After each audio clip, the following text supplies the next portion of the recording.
1つ目は、ドリブルをしていって、それでまず、利き足で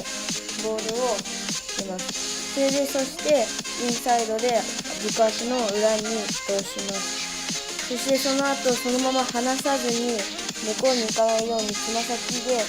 押さえて、そのままそのつま先を使って引いて、それで自分の足元に置いて次のプレーに入ります。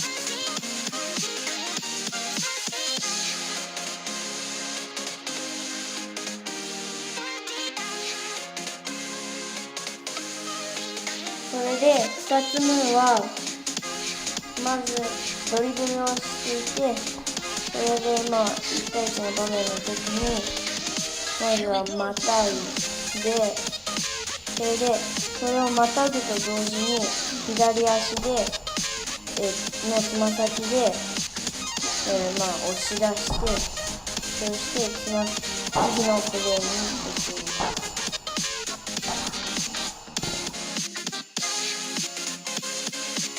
それで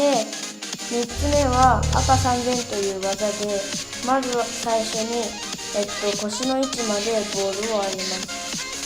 そしたらその上げた方の足をクロスさせてももに当てて、それで少し前に